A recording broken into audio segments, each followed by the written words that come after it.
Hi, welcome to Tanaka Brothers in the Army. My name is Jamie Bassance. I'm the Visitor Engagement Coordinator at Soldiers Memorial Military Museum. Uh, we've got a few kind of logistical things to go over before we get started. So first of all, this program is in connection with Righting a Wrong, Japanese Americans and World War II, which is a traveling exhibit from the National Museum of American History that we've got at Soldiers Memorial right now. That's running through October 3rd, so be sure to come down and check it out if you're interested. This will be roughly a 30 or 40 minutes presentation followed by Q&A. You can submit a question at any time without interrupting the program by using the Q&A box at the bottom of your Zoom window. Please do put your questions in the Q&A box and not in the chat box, because I'll be looking for them in the Q&A box at the end of the program. We'll do our best to get to all the questions, but if there's a lot of questions, we might not be able to answer them, unfortunately. When you close out your Zoom window, your browser should automatically open a short survey. We'd really appreciate your feedback on these programs, if you're willing to take the time to fill that out.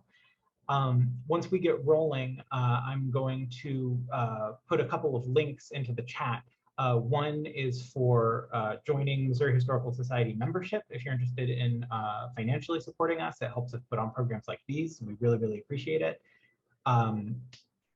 One is to sign up for our email newsletters, where you can hear about new exhibits that are coming up, other programs like this that are being put on, just stay up to date with what we're doing. And the final one is to the Missouri Historical Society's YouTube channel, where all of our online programs, recordings of all of the online programs, are posted to the YouTube channel. So you can also see all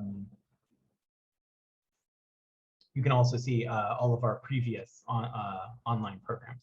So with all of that out of the way, I want to introduce today's speaker. You can go ahead and turn your video and audio on if you like.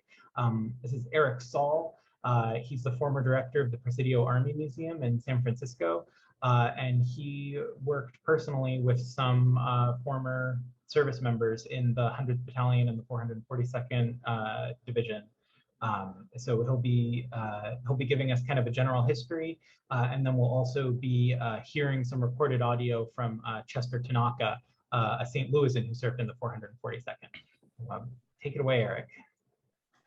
Well, since we're celebrating the Smithsonian's Righting a Wrong exhibition, I'd like to start off by saying that the origin of that exhibit was in 1981 at the Presidio of San Francisco. I was the curator of the Military History Museum there. And in 1980, as I was preparing and by the way, the reason we decided to do the exhibit was because the decision to imprison Japanese Americans during World War II was because there was a group of Army officers at the Presidio who, frankly, were racist and had advocated to the federal government, to the president, and to the Attorney General's office that Japanese Americans could not be trusted and they should be imprisoned for the duration of the war, which culminated in Executive Order 9066 on February 19th, 1942, whereby 120,000 American citizens and Japanese resident aliens who couldn't become citizens were interned for the duration of the war, where most of them lost their property, their civil rights, but not their dignity. And at the Presidio, we felt that we also were righting them wrong. We wanted to, in a sense, re-examine the decision by the Army 40 years after the fact and say what had happened, why did it happen, and in a sense, apologize to those 120,000 people and their descendants. So the main advisor for the production of the exhibit, which was called Go for Broke, was in fact Chester Tanaka of St. Louis, Missouri, who had called me in 1980 when he'd heard that we were producing an exhibit. And he said to me that he was a member of K Company of 442nd, and he'd been there the duration of the war.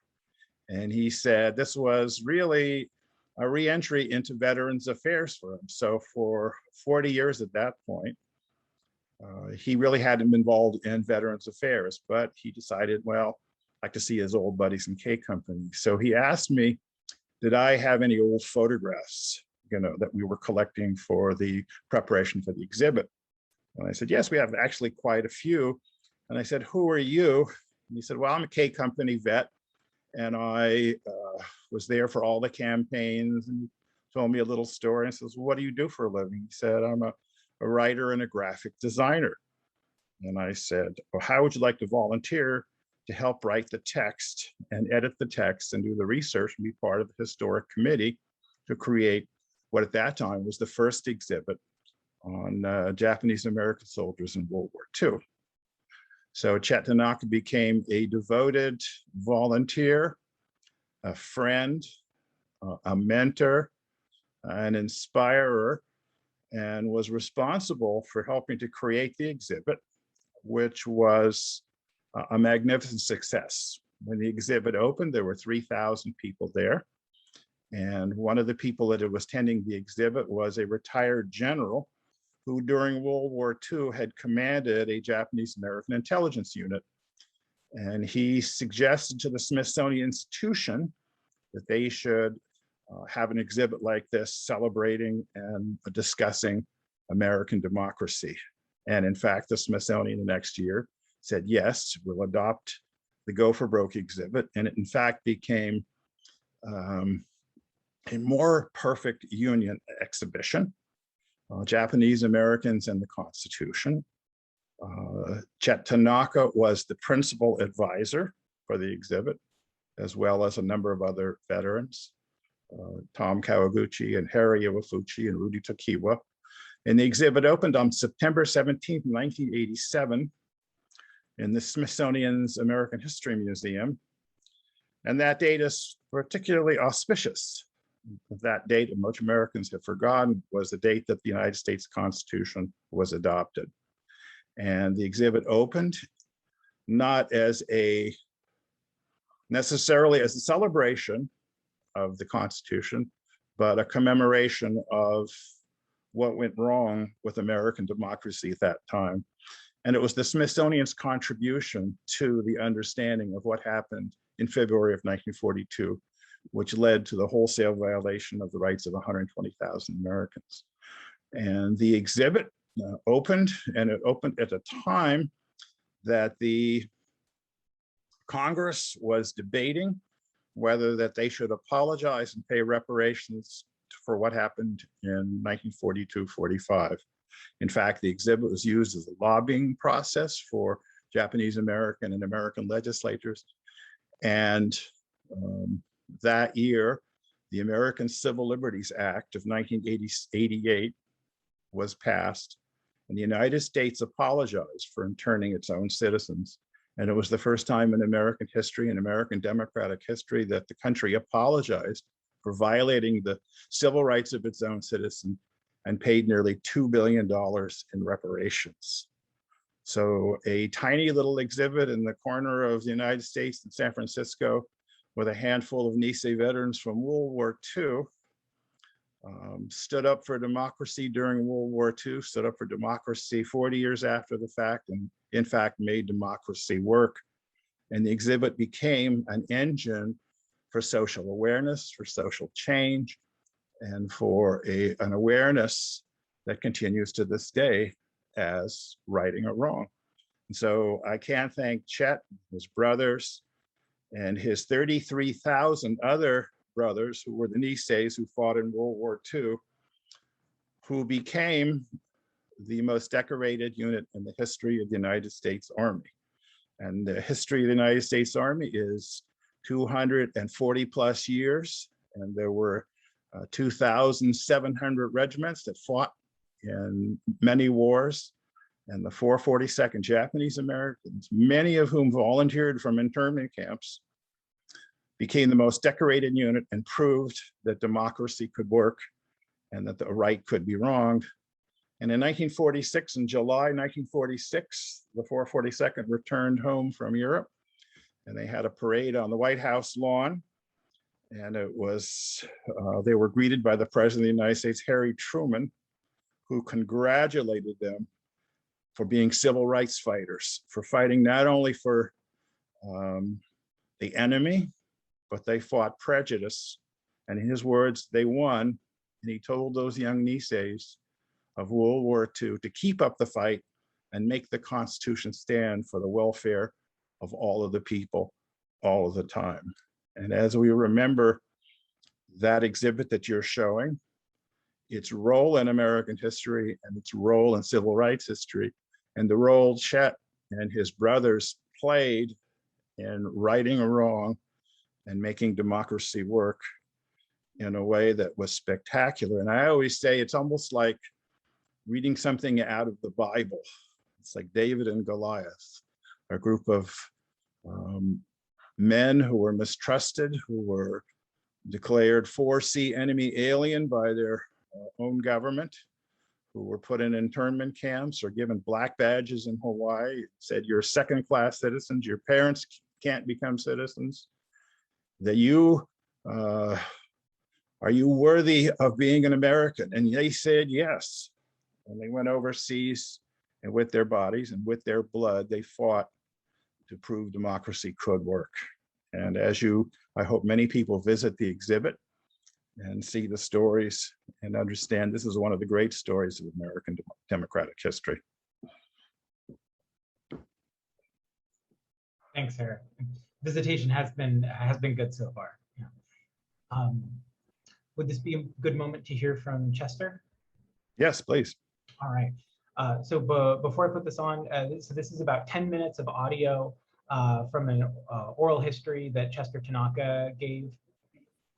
It's in the public domain on densho.org, which is an amazing resource related to this event, the incarceration of Japanese Americans during World War II.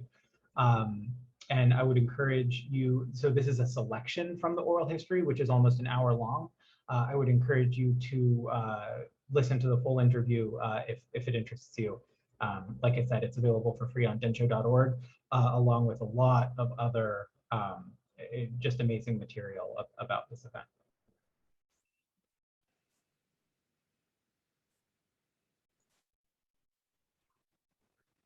Is that showing up for you, Eric? Yes, am I muted? No. Yeah, it is showing up.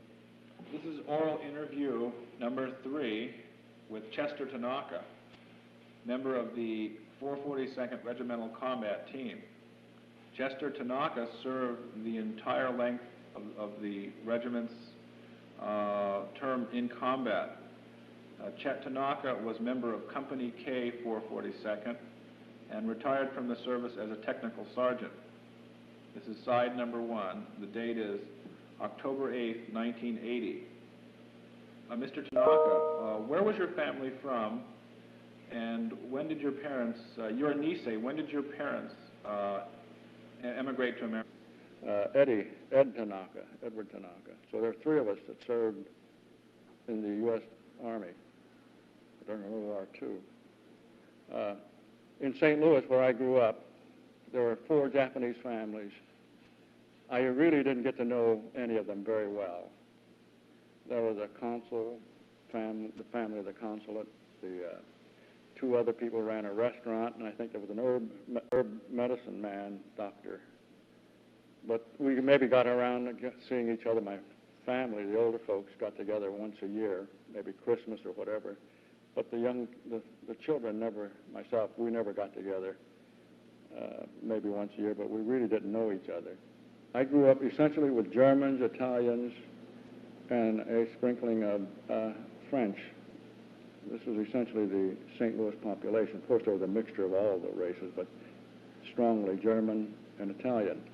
And this is where I grew up, in a German neighborhood, really, with the Italian neighborhood just around the corner, over the hill, as they say. Did you have any identification with Japanese culture at all? Did your parents talk of Japan or tell you stories? Did you have an identification with Japan? There was very little discussion about Japan in the family. I think they came from rather severe conditions back home. After the war, they did mention to me somewhat. My mother came from a broken home. They had remarried and so forth, and she was sort of a, if not, I'm not quite clear on it, but she evidently wasn't happy because of the second, her second father, or what do you call it? My dad evidently came, he was the son of a sake foreman, but the whole area, Kyushu, which is a southern island near Fukuoka, I understand, had been depressed during this period economically. And so many Japanese left there, I guess even as the people from other countries leave depressed areas. So they came to the U.S. looking for a new source of livelihood. Well, December 7th, 1941, what was the reaction in St. Louis? What was your reaction and the city's reaction? Do you remember? I was just stunned when I heard the news. I said, how could they do this? Don't they understand that they have very little material? I mean, it just doesn't make any sense how they could even consider going to war against the U.S. Anyway, I was just stunned. The city, the area, the neighborhood where I grew up, the school and so forth, it was a little strained, but essentially they were supportive. There was not too much they could do. Many of them understood my situation, I mean, not mine, but the family situation, and that the Germans and the Italians had undergone similar a relative situation that we were placed in World War I when the war began over there, and Kaiser was hung in effigy, and Germans and Italians were singled out and chased around and so forth. Well, the Germans anyway. So there was quite a bit of understanding, quite a bit of understanding from the neighborhood and from the people. It was quiet. There's no rock throwing or vituperation or yelling or anything of that nature. And we were left alone. And we stayed in St. Louis. We were not put into relocation centers because that only applied to Japanese Americans or Japanese American families that were in military zones. And we were not in such a zone. What was your reaction when you heard that the Japanese families were being evacuated on the West Coast? Did you have any empathy? Did you feel for them? We were, yes. We thought that the next move would be to move the families inland out to the relocation centers. We were stunned. We just didn't understand it. I had just finished, or about to finish, law school, and I couldn't comprehend how they could move Japanese citizens, Japanese American citizens. They might do this to Japanese who were not citizens, but not to Japanese Americans who were citizens. This was incomprehensible to me. I was trying to get more information and detail, but in the Midwest, there was not too much information of this type coming through from the West Coast. All the news, of course, in the newspapers, and we're all the headline type and of the war problems and so forth, and they were not the underlying legal or what other aspects. This was not delved into too much by the papers. How did you first hear about the 442nd, and what motivated you and your brothers to join the Army, and where did you join the Army? I had applied for a job in Washington, D.C. with the government. I couldn't get one locally because of the war, and my understanding was that it was in St. Louis because of the nature of the war and munitions and aircraft factories there. They were a little loath to take on Americans of Japanese descent. I looked in other areas, but they were also a little wary. So I applied to the government, and they said, sure, come on into Washington, D.C. So, were there any, what company were you originally sent to then? Was it originally K Company? You assigned to for training purposes? And this was in Camp Shelby. No, in camp, you go to you're not assigned to any rifle company. You're in a rookie school in a training group, and they have provisional companies. I don't recall the name of the company, but it was not K Company as such. We were trained you stay in training for about 3 months or so or more, and then you go on maneuvers and other type. So your training goes on for about a year. This was a little bit longer than usual because I think they were still testing us. This was in Camp Shelby. This is Shelby, Mississippi, near Hattiesburg, Mississippi. Were you aware while in Mississippi of the Jim Crow segregation? They would use the bathrooms or the buses up front and so forth, but they weren't too happy with the situation because they understood discrimination, but they just wanted to get their training over and get into action, and so they didn't want to really create an incident, although some of us were really upset with the whole thing. I don't know if it ever came to a confrontation. When did you enter Camp Shelby in Mississippi? I believe it was in October of 1943. Chet, you were born and raised in St. Louis, and you were in a unique position to, because there were very few Japanese American families in St. Louis.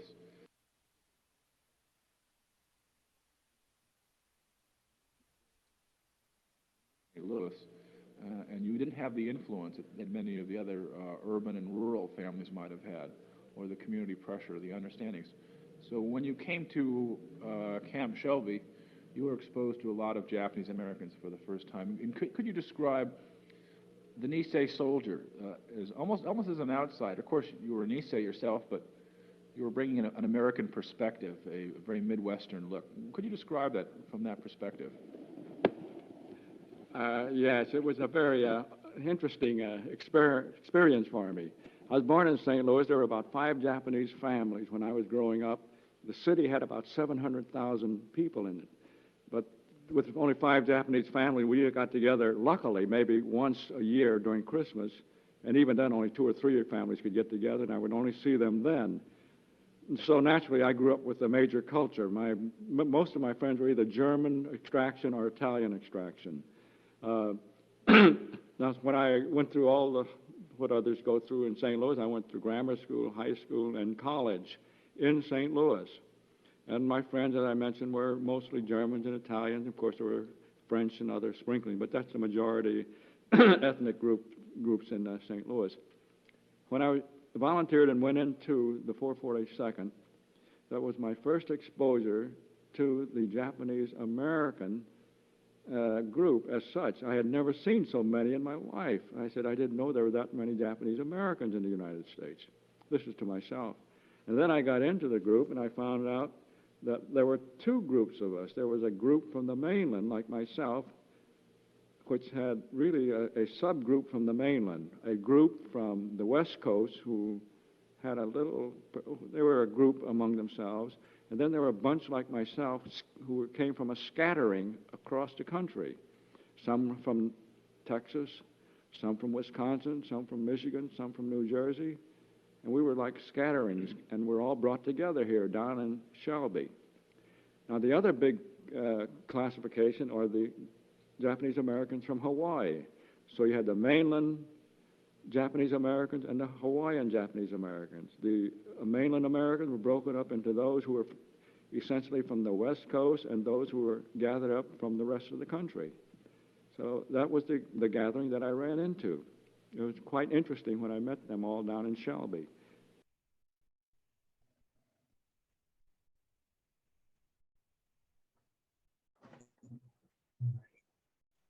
Oh, could you unmute? Am I still muted?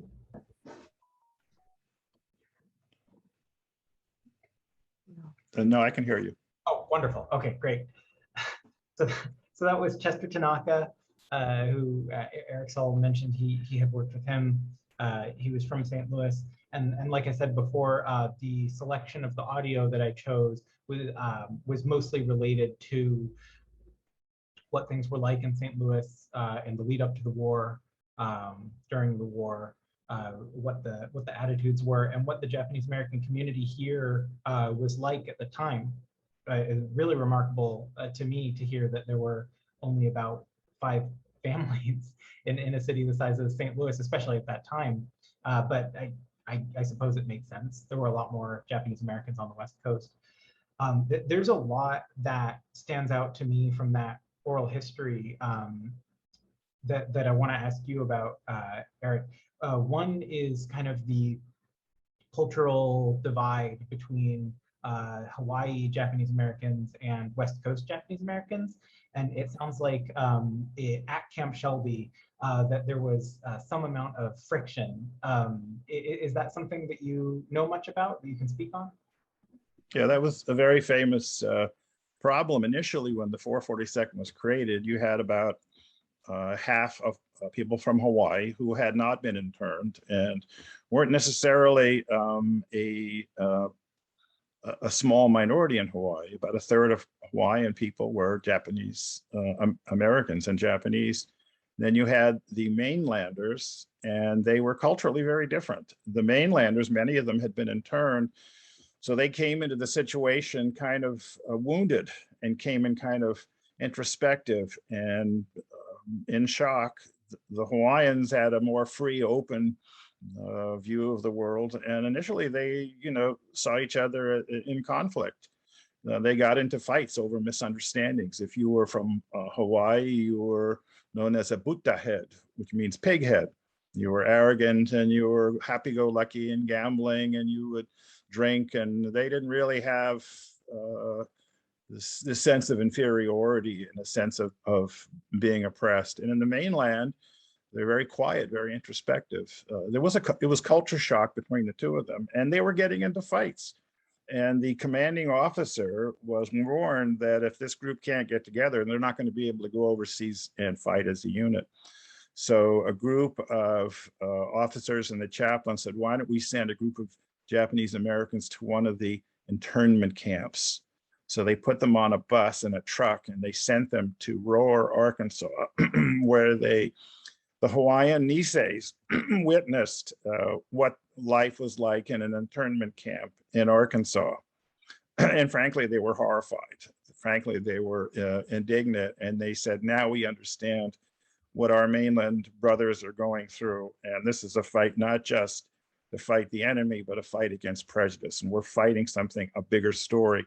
And that sort of was a cohesive moment for Japanese Americans when they said, this is the big fight where we can prove our loyalty and prove our worth.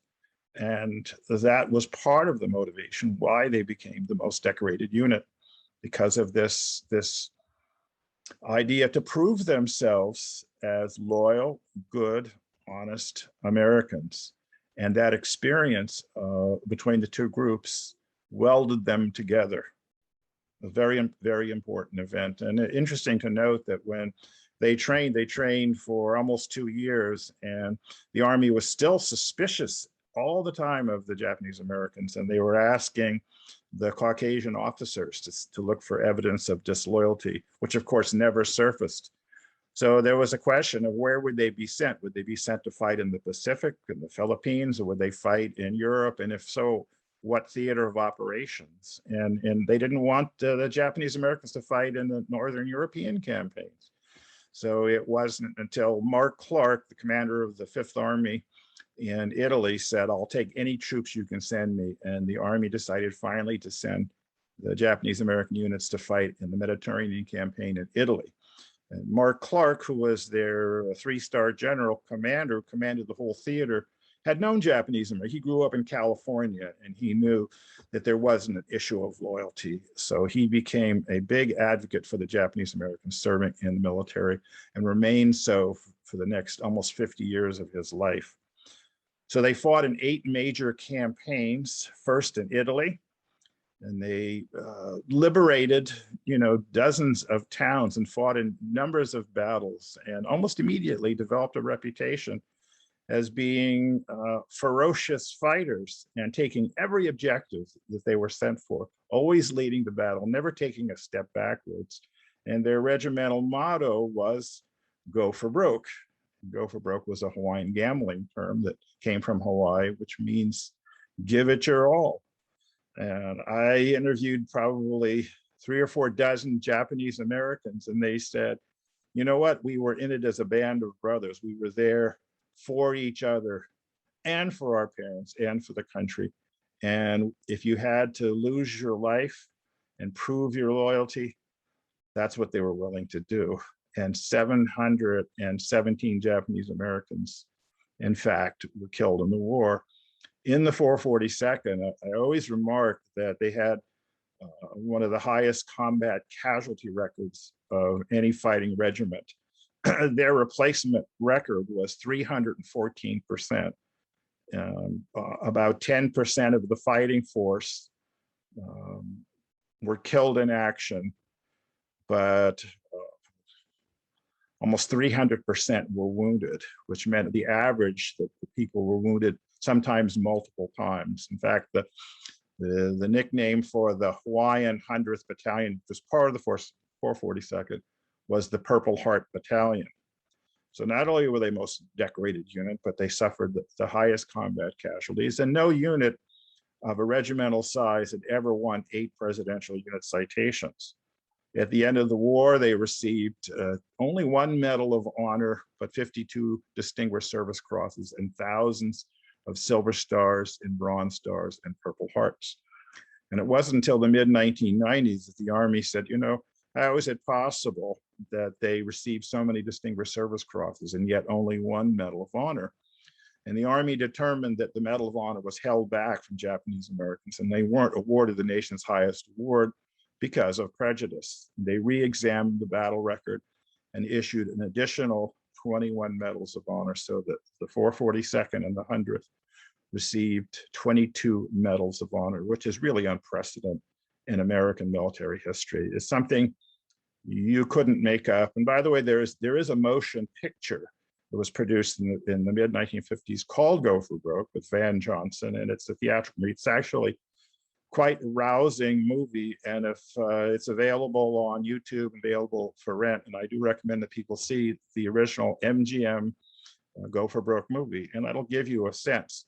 There's also a number of very fine regimental histories, and I'd like to point out that Chester Tanaka wrote a regimental history in 1980 called Go for Broke, which is a pictorial history of his unit.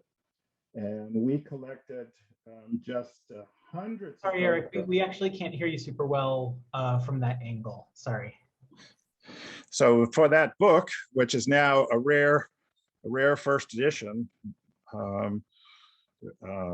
it was a collection of photographs. We collected literally hundreds of photographs and oral histories, and that became the catalog for the exhibit.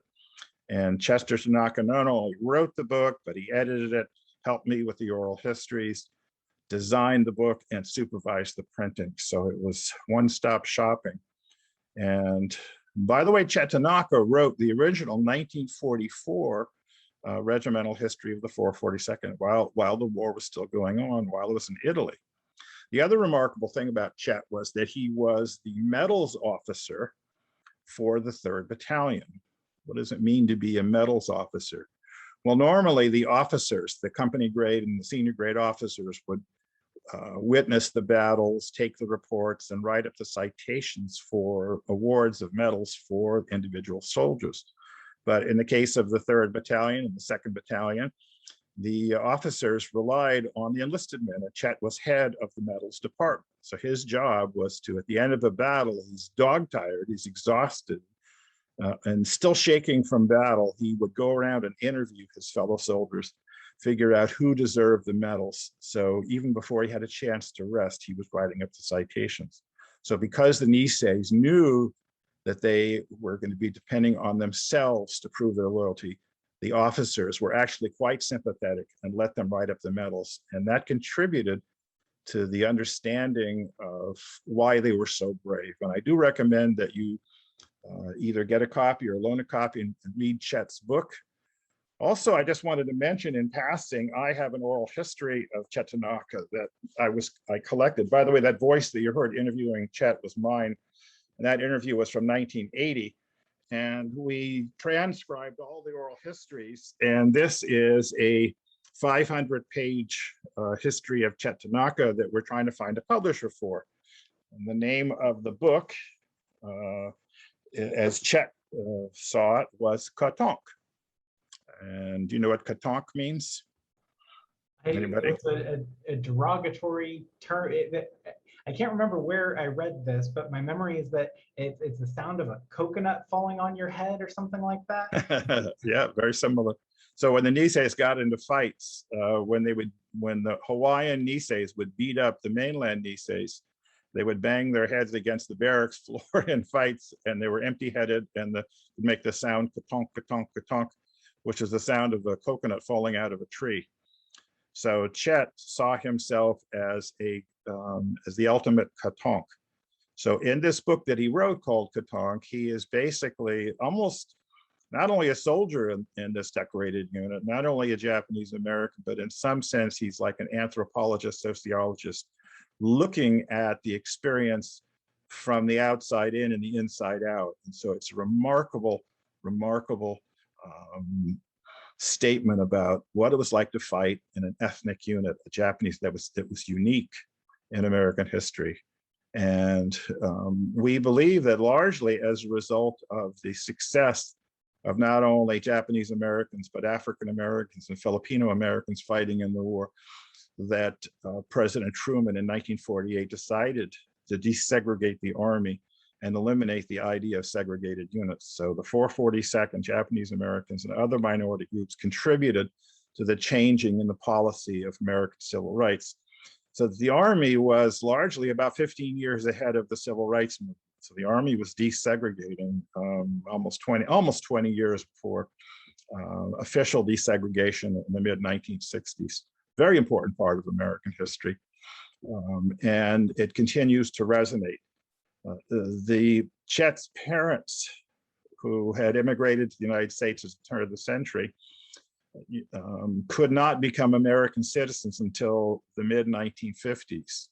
So there literally were 500 laws that were passed against Asian Americans, which included Filipinos, Chinese Americans, Japanese Americans, and other Asians, that they couldn't become citizens, they couldn't live in certain areas. There was all kinds of restrictive covenants, marriage, legal status, owning of property. Chet's father literally could not own real estate, could not become a citizen.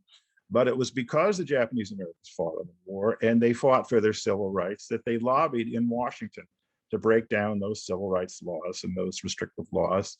And in 1953 to 55, the nearly 500 laws that were passed against Asians were eliminated from state, local, and federal offices. So Chet's group and they knew it, were civil rights fighters. They were civil rights fighters fighting, as I said, fighting the enemy overseas and fighting fascism, but they were fighting prejudice at home. And they were civil rights leaders and civil rights angels. So when I see Chet, who's been gone for some years, you're hearing the voice of an angel speaking from beyond, who reminds us to be good citizens and to stand up for rights and to stand up for justice, which Chet did. He was a lawyer after the war. He was a Quaker. He founded a utopian community in New England. He was very active in the redress movement. Chet and I and Rudy Takiwa and a number of other Niseis lobbied in Washington, D.C. for the passage of the American Civil Liberties Act of 1988. So it was, I guess you could say it was a wonderful life that was successful. And I hope that we as Americans can learn from that and treasure that and see that we are a nation of immigrants, a nation of people who chose to live here and can live peacefully. And I remember very vividly after 9/11 and the attack on the Twin Towers, a few days afterwards, President Bush had come out and he made a statement. And he said that America has learned its lesson and we are not going to punish and we're not going to be prejudiced and we're not going to intern or do anything to harm our Arab neighbors and American citizens. We have learned our lesson. And my Secretary of Transportation, Norman Mineta, who was standing next to him, had been interned during the war, and we have learned that lesson. So the lesson of the Japanese American experience protected and protects Americans today as an important precedent. So the exhibit that you see in our showing about righting a wrong is a working, living, breathing process of creating a more perfect union.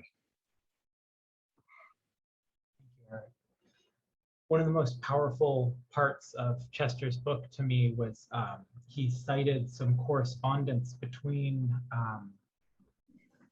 I think it was an editor of some Midwestern paper and I think one of the white officers. I don't remember the name of the officer. But Colonel Hanley, Colonel James Hanley. The editor was publishing, questioning the loyalty of Japanese Americans and these kinds of things, and Colonel Hanley, I suppose, replied forcefully. I don't remember the words, but it was really moving. Basically saying, you couldn't, if you saw the sacrifices that these people are making over here in Europe, you couldn't possibly say what you're saying right now. Their loyalty is beyond question. Yeah, it was Colonel Hanley commanded the 2nd Battalion. I often, when we toured the exhibit and we were asking young people to say, would you volunteer for service, or would you serve if your parents were put in prison for no reason? Would you be loyal? Would you be a good fighter? Or would you just say, no, until you release my parents, I won't fight? Most people said they wouldn't do it.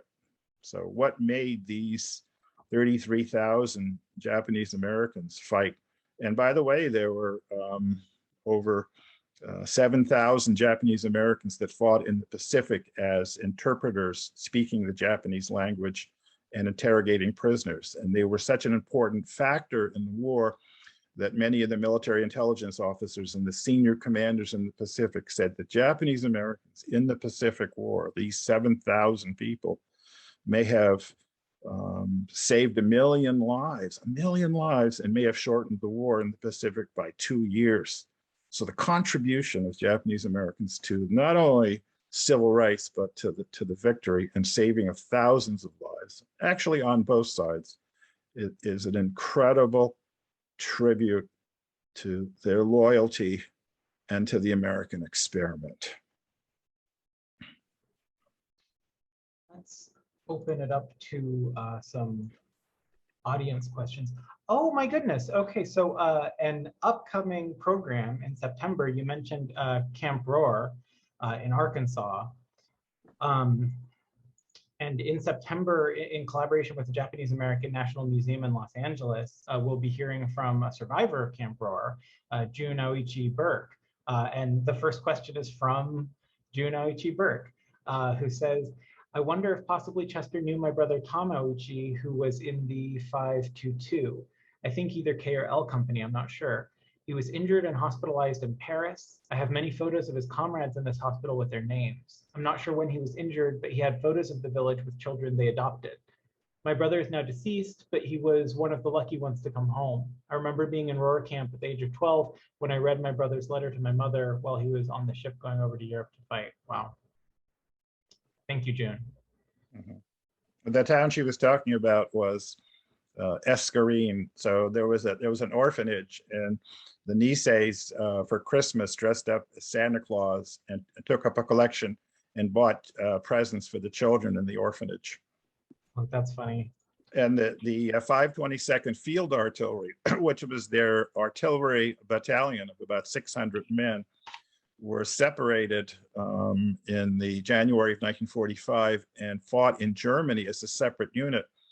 And in April and May of 1945, were liberating sub-camps of Dachau and the Dachau Death March, and were responsible for saving thousands of Jewish lives and preventing them from being killed, Jews from being killed at the very end of the war, which is another irony that a minority from behind barbed wire was saving another minority that was being persecuted in Europe.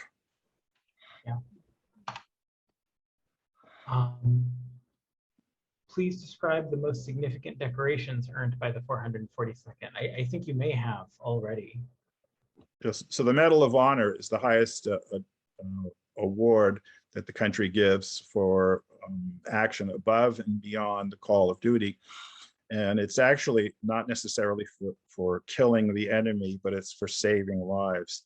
And the 442nd received 22 Medals of Honor, which was absolutely unprecedented. And they'd received 52 Distinguished Service Crosses. And that was also unprecedented for a unit, basically, of an oversized regiment of about 3,500 people. Absolutely unprecedented. So the Medal of Honor, and a lot of them were posthumous for people who were saving lives, saving their buddies, saving their unit, and were awarded the medal posthumously. One of the most famous veterans of the 442nd, of course, was Daniel Inouye, one of the longest serving senators in American history, and received the Medal of Honor at one of the last battles, the battle for the Gothic Line.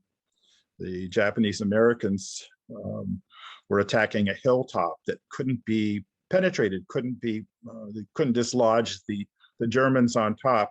And the army had been battling away for months to try to dislodge this unit at the top of this hill. And the 442nd took the hill in less than a half hour.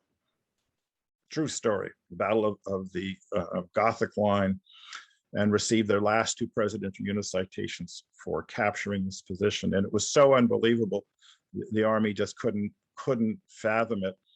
One of the top 10 battles of all time in the United States Army, declared by the Army, was the rescue of the Lost Battalion, which was where the Niseys in October of 1944 rescued a battalion of Texas soldiers of the 141st Infantry who were captured behind German enemy lines, took hundreds of casualties rescuing these Texas soldiers, and subsequently were declared honorary Texans for the rest of their life.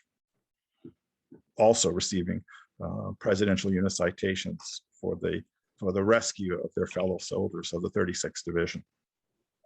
You couldn't write this stuff. You couldn't make it up. It's really it's like a superhero movie. But I'd like to say that the Niseys were very modest. They never bragged, and they didn't understand at the time they were doing was extraordinary. They didn't know that they were becoming the most decorated unit. It wasn't until after the war that the Army declared them the most decorated unit. And for the rest of their lives, they were very modest, and it was very hard for them to tell their families and tell their children stories. So oftentimes I had to, or through the medium of the exhibit, to tell what their fathers had done. It was also part of Japanese culture to be modest and to be humble. Could you clarify for us? I think maybe not every. If the audience is anything like me, you might have heard of the 100th Battalion and the 442nd Regimental Combat Team. Could you clarify the relationship there? So the unit was basically an infantry regiment that was oversized. It was about 3,500 men, and there were 12 companies in it, and it was divided between the 100th Infantry Battalion, mostly from Hawaii, which was about 1/3 of the unit, so about 1,000 people, and they volunteered and came from Hawaii and went overseas several months earlier and fought in a number of important battles, including Battle for Cassino in Italy. And the 442nd itself was trained at Camp Shelby, and it reunited and united in Italy. And they fought together as a unit, about 3,500 people for just over a year in combat, of almost solid combat in 8 major battles. So 3,500 men had to be replaced 3 times. So you had way more than 10,000 people cycle through the 442nd as replacements. And many of the replacements, in fact, had come from volunteers or draftees from the internment camps, which were really prison camps. So imagine, volunteering from a prison camp in Arizona or in Arkansas, volunteering and leaving your family and your parents.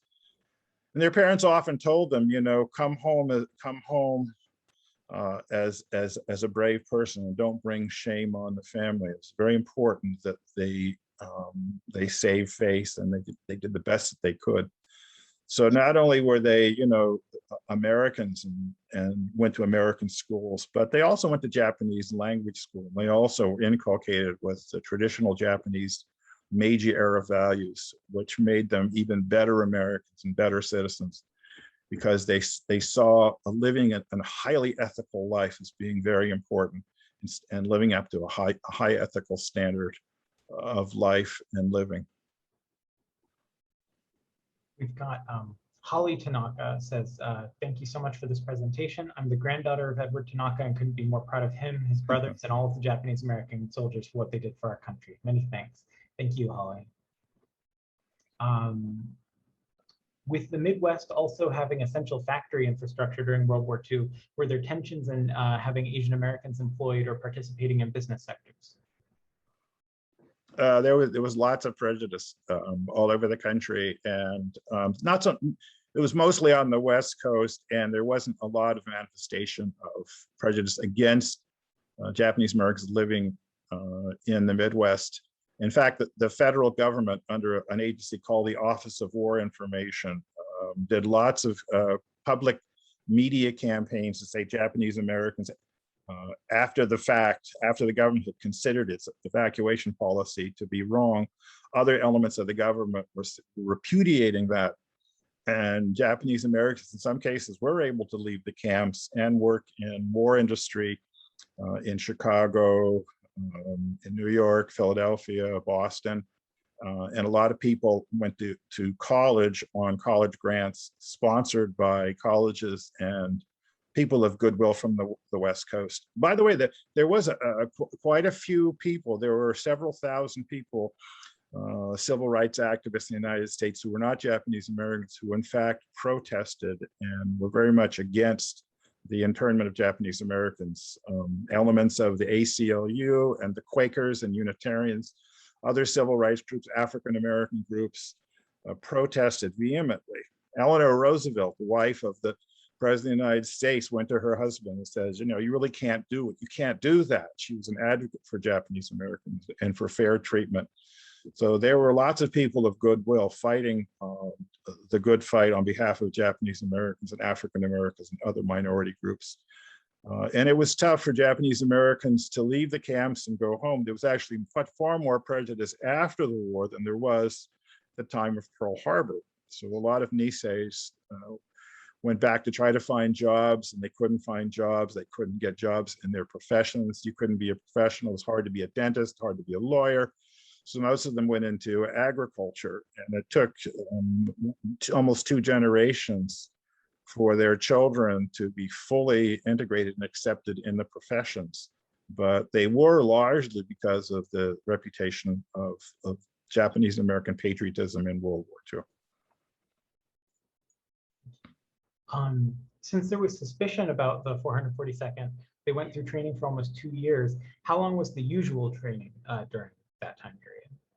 Well, they wanted, to shovel, fighting units overseas as fast as they could. So, it might be 6 months, to shape up a unit and send them overseas, and to get them into a combat theater.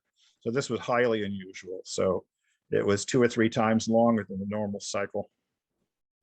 And it really was the Army. There was a big debate in the Army to allow Japanese. There were a lot of senior generals who said, I don't think they could ever be trusted. And certainly the generals who made the decision to intern Japanese were against allowing them to prove themselves and to prove that their racial theories were wrong.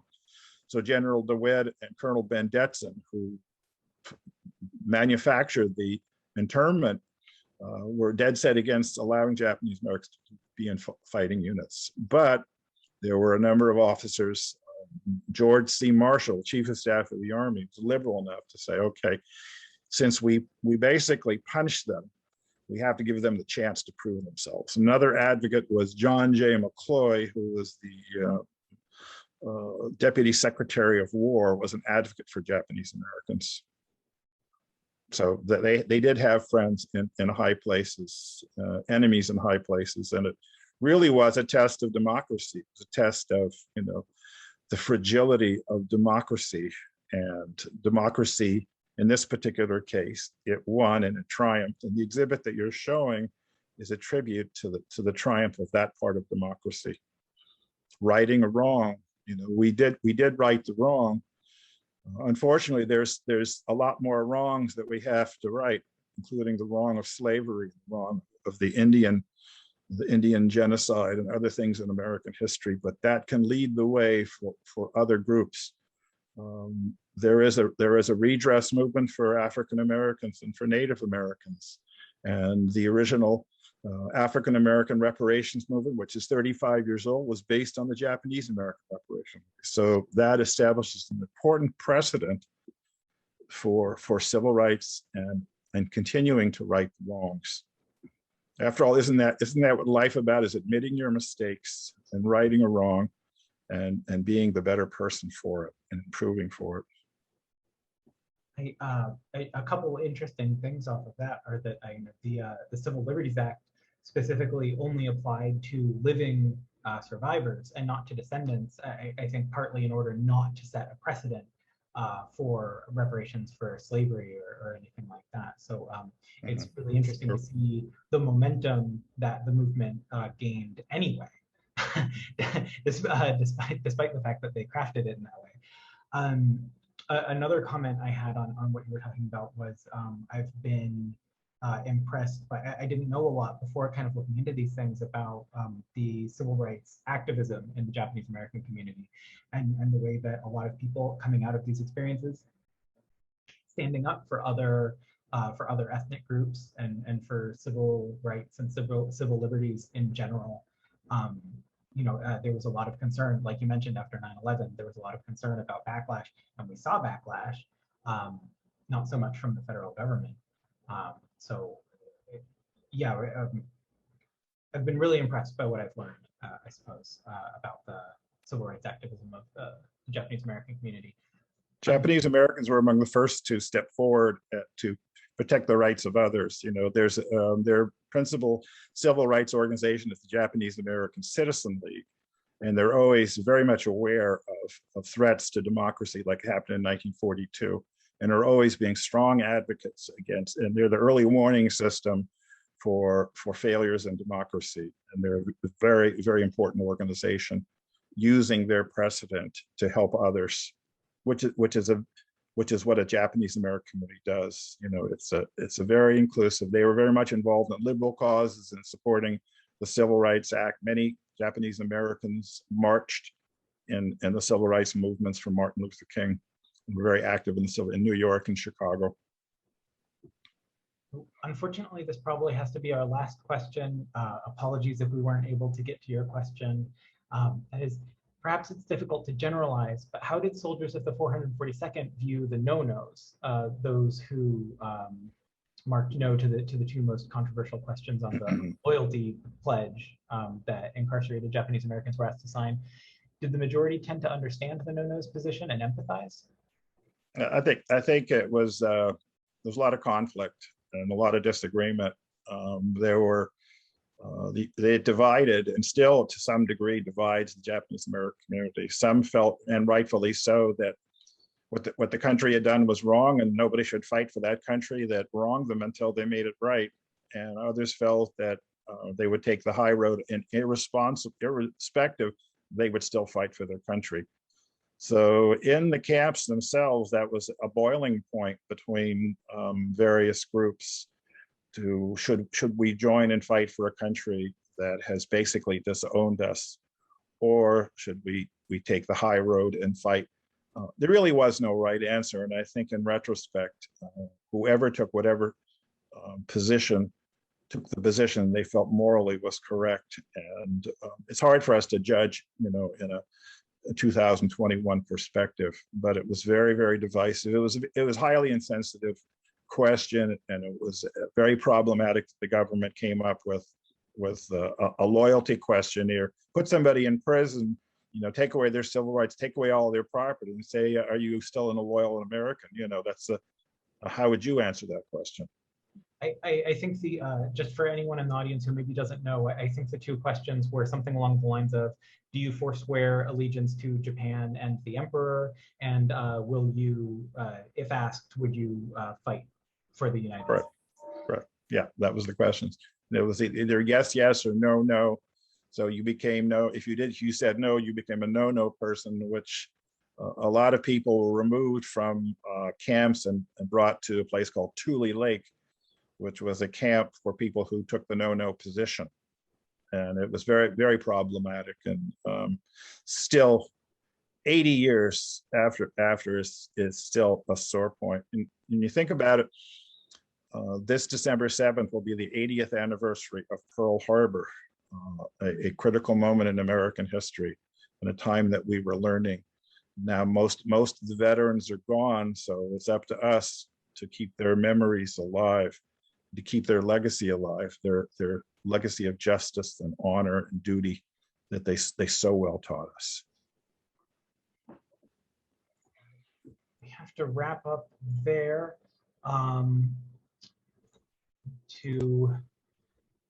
So I want to thank you, Eric, for speaking today and for all of the work. I didn't know that was you interviewing Chester Tanaka, so thank you as well for all of the research and the work that you've done in the past.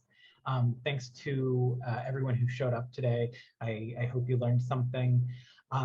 As I mentioned, when you close out the webinar, your browser should automatically open a short survey if you'd be willing to fill that out for us. We also are offering in-person programs again. Every Thursday evening, there's something going on at the Missouri History Museum, but we also still have some online programming. These are the next two programs that are coming up. August 24th, 11 a.m., Water, Life Force of the Osage. That's through the History Museum. And then this August 31st, 11 a.m., that's through Soldiers Memorial, and that's another program related to the Righting Wrong exhibit. That's gonna talk about, we've got Kiku Obata and Rod Henme, who are both Japanese American architects. Both of their parents were also architects here in St. Louis. They were able to leave the incarceration camps and attend Washington University in the architecture program while their families were held in the camps. So we'll be hearing from their descendants, as well as from Kelly Murphy, who's current faculty in the architecture program at WashU. They'll be telling us about the legacy and the impact, basically, of Gyo Obata and Dick Henme. So thank you, everyone. Have a great rest of your day. Look forward to seeing you in future programs. Bye.